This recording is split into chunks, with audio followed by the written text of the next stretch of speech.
Kaakati Kadaama ono ansanyudde, Kadaama ono ampadde essanyu ku mutima, sijja kulima ndi musanyufu nnyo olwa Kadaama ono okuwangula mujja we n'amugobya mu nnyumba. Kadaama amaka ge n'ageddiza.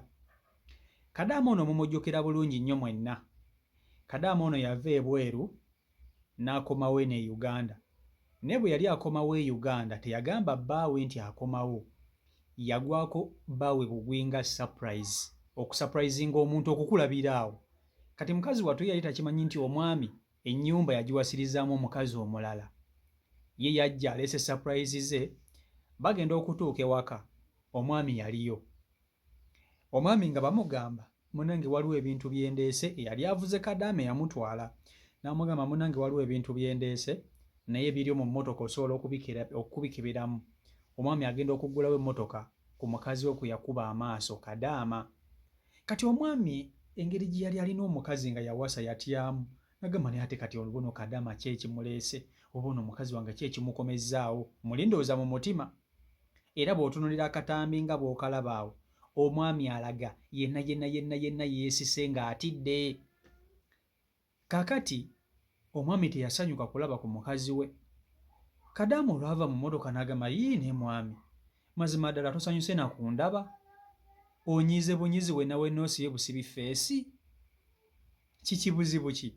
Omwami yasirika busirisi n'anyeenya mutwe.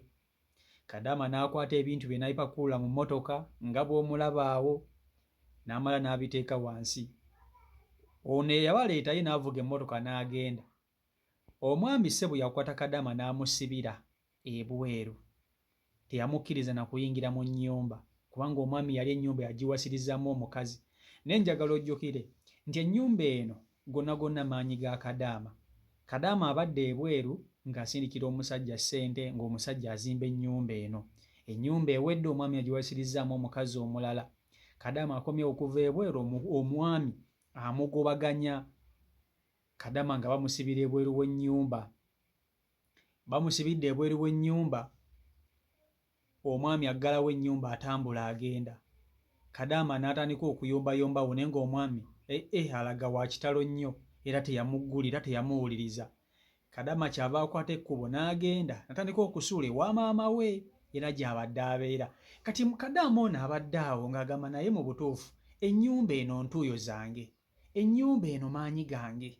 Lwaki mujja wange ayinaayina mu nnyumba yange n'abaana bange ng'ali nabo? Nedda nina okulwanirira ennyumba yange, nina okulwanirira entuuyo zange.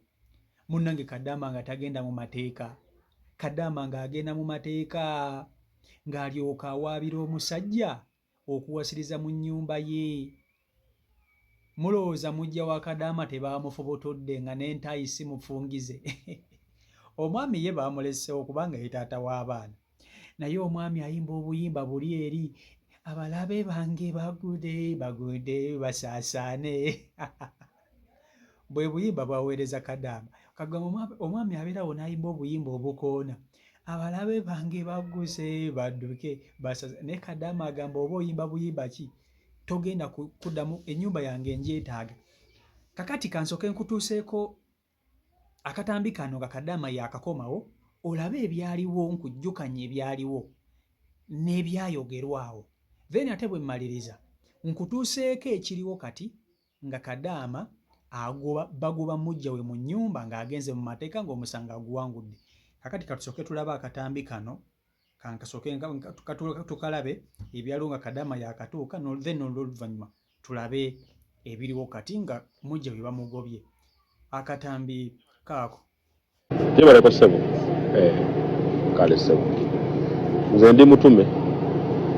Bantumye. Aleese ebyo.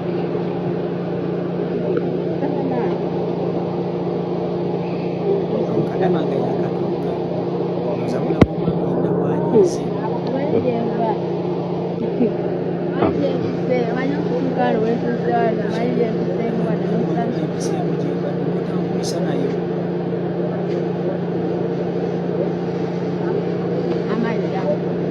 Okitegeera kati we yamaliriza n'amusibira ebweru, wano ng'amusibidde ebweru.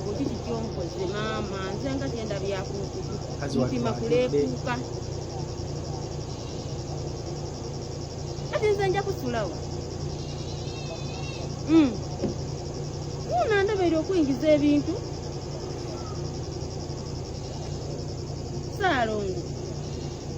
Saalongo. Jangu olabe muganda wo byali kunkola mu ga Katonda. Agaanye okuyingiza ebintu. Ate nga mungambye nkomewo mu maka. Tugenda kola. Kaakati bwe bityo bwe byali nga Kadaama yaakakomawo. Omwami yagaana n'okuyingiza keesi za Kadaama mu nnyumba. Yagaana okuziyingiza. Kyokka nga baganda b'omusajja bagamba Kadaama akomewo mu maka ge kubanga ye yagazimba. Kumbe omwami amaka yagaziwasaamu omukazi omulala. Kati Kadaama kye yakoze yagambye nedda. Nina okulwanirira amaka gange, nina okulwanirira entuuyo zange, ka ŋŋende mu mateeka. Kati njagala tusooke tulabe Kadaama nga agenze mu mateeka n'alwanirira amaka ge mpaka bwe yagawangudde. Olabe ebyabaddeyo nga bbaawe atuuyanira mu maaso g'ab'amateeka.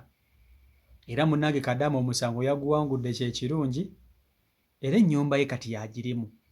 Katulabe akatambi kano nga bali mu mateeka, Kadaama ne bbaawe.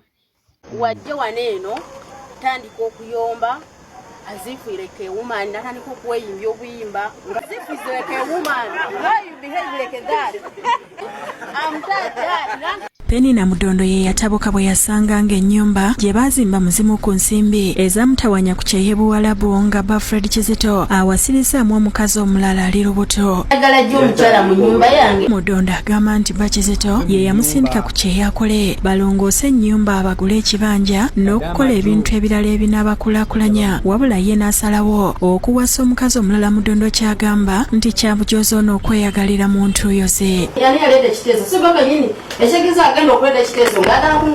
Ensonga zino Mudondo yasooka kuziroopa mu woofiisi ya Collins Kafeera atwala amaka, abaana n'eddembe ly'obuntu e Kayonga, era yayita Kizito n'amutuuza ne mukazi we Mudondo gw'alinamu abaana 3 n'amulagira ajja omugole maka ga mukyala mukulu. Kafeera agenze maka g'abafumba bano ekisoga Mugombola y'e Nazigo mu Kayunga okulondoola ebiragiro bye yawa, era ng'atuuzizza olukiiko olwetabiddwamu abatuuze n'abakulembeze b'ekyalo. Kati mu bisinga okuluma Mudondo kyekyokuba nti Bakizito bwe yabadde asengula omugole okumutwala mu muzigo, ate yasibye ebintu by'omu nju byonna n'abitwala nga n'omufaliso yagutwaliddeko n'ekitanda, kati asula ku ttaka. N'obuliri yabutwala ekisenge kiri open neneebuuza ne mugamba n'ebintu byange n'abijja mu kisenge n'abisuula mu ky'abaana ne mubuuza lwaki okikoze. Ku nsonga y'okutwala obuliri, Kizito agambye nti obuliri yabutute kubanga mukyala we Mudondo yalaga nti tabwetaaga olw'okuba omugole kw'abadde asula. Ababuulidde nti yaguze omufaliso omulala nga kati apakasa nsimbi endala asobola okumugulira ekitanda. N'omufaliso mbadde n'akamugulira mpya yangamba omukale tagusulako. Mudondo era asabye bba okukomya okuyimba ennyimba ezimukyokoza buli lw'abazze mu maka gano. Wajja wano eno atandika okuyomba as if like a woman, natandika okweyimbya obuyimba ng'abakyala. As if is like a woman. Why you behave like that? Ng'akoona obuyimba ng'abakazi ab'okumuziga ng'akoona. Collins Kafeera akikkaatiriza nti obufumbo okwagalanira n'ajjukiza abakazi okuwa babbaabwe emmere balye bakkute. Omusajja yenna alina okulya. Omusajja waanaagenda wali eri omukazi n'amuwa akatooke n'amuteerako n'ekinyeebwa, omusajja ayinza okugaana okudda. Ogolaba bano nangoyeze 2-3 agenda wali gye bali ettooke. Mukazi wange nze mwagalanga ki? Okuleka obuzibu tulina mulamu wange oyo. Kafeera agambye nti amaka gabeera ga mwami na mukyala nga buli musajja lw'awasa omukazi omulala ateekeddwa okumuteerawo amaka agagena okumulabirira. Kale ndowooza mubeerabiddeko bulungi nnyo.